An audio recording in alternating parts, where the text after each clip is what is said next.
files from the Leica D Lux A on my new Epson printer. And I've done it before at work. I have a large format, but I wanted to have something smaller at the house. Let me actually flip the camera. And this is something that a lot of the times I try to demonstrate, that printing from this camera to, you know, something pretty large. I think that 11 by 22 is fairly large, especially if we're going to be adding, you know, white matting around the picture. And this is live, and I'm going to come as close as YouTube allows me because it doesn't focus very well. How sharp the details are coming from this camera. So this is from a session. Let me just... So this is the image that I'm trying to print. This one right here, it's being graded, and I added a mist filter on the camera. And those are from my Library D Lux A, as you can see right there. So all these files are from the Leica D Lux A, and if we go here, actually let me show you over here, info. There you go. This is 4709 by 3142. This is the maximum size of this image. But I'm actually looking at this print as it's coming out, and every time I print something coming from the Leica D Lux A, I'm pretty much, you know, mind blown, because the quality is really, really good. Like, even coming so close to the print, you know, it looks like I can even enlarge this twice the size that it is right now. And right now there is about 4 minutes of print remaining, so I want to show you the full scope of this print now, because it's pretty amazing. This one is one of my favorite photos of that day. I'm shooting a laundromat, and a little bit of color grading here. But once again, you know, we're talking about 17 megapixels and a camera that has a micro four thirds sensor. And a lot of people question this camera as no being capable.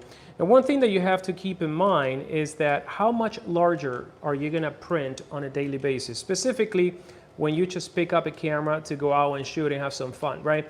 Chances are that most of the time these images are going to end up, you know, maybe online or your, you know, your web portfolio or something like that. But even if you want to print, remember, we're dealing right now with 4709 by 3142. I may have cropped this image. Let me see. Yeah, I even cropped the image a little bit. So look at the quality. I mean, I wish I could come closer because it's, you know, it can't focus very well. But look at the details of this print now. And I do have some areas of out of focus. Like, for example, here you can see, you know, a little bit of the softness of the lens as it goes towards the side. But let me actually grab this print.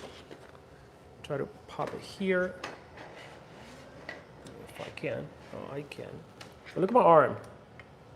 This is a big, big, big print. There you go. Look next to the Leica D Lux A. It's a fairly large print. The colors, the accuracy of the colors. I mean, this printer, by the way, Epson P900, Lord. The color accuracy, it's insane. Probably I'm going to do a video about this printer in another time. But let me just let you tour this image so you can see what I see.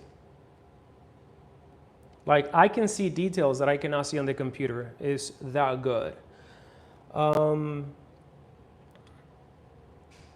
mean, how much detail do you want on your prints, and how much larger are you going to print? Yes, you may want to print, you know, one time something extremely large, but I think that even this file can probably take at least another 50% of enlargement without even noticing the quality degradation. I cannot see a single pixel here. This looks as sharp as it is, and I do have my contacts. So once again, this came from this little tiny camera with a zoom lens. A lot of people, you know, have their opinions about this camera, but I've shot with this camera, and I printed from this camera multiple times. And here I'm doing it on a much more, you know, consumer type of printer. you know, if you want to call it something a little less professional, but the quality out of this print also is just insane. So 17 megapixel micro four third, and I believe this may have been, you know, wide open at f1.7. Let me actually check the file. No, actually, yeah, that was actually at f2.8. So you see right there, f2.8. Here are my settings. ISO 200, f2.8, shutter speed 1 under 100 of a second. So the shutter speed wasn't even that fast, and this was, you know, handheld. So I just wanted to give you this quick look at these files coming out of the Leica D Lux A.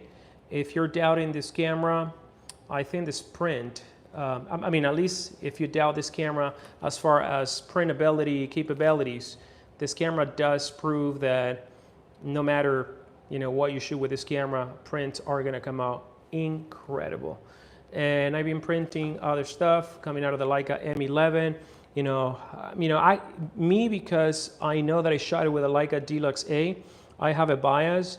Of course, I can tell that this was shot with a Leica D Lux A, but most likely if I show this to another person and, you know, tell them that I shot this at whatever, they probably wouldn't even be able to tell what camera was used or lens to take this picture, because it is very crispy. Like, I can read all the details on those boxes, and that's already out of focus. On the service end right there, probably the writing on the hangers as well. I mean, those are details that I didn't even notice on the computer that I'm actually noticing right now. Yeah, take a look.